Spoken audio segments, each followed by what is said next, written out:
simply install 2 AA batteries.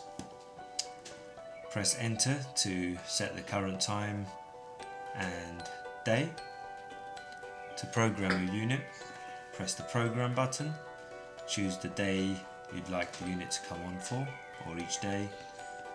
Set the time, say 7 PM.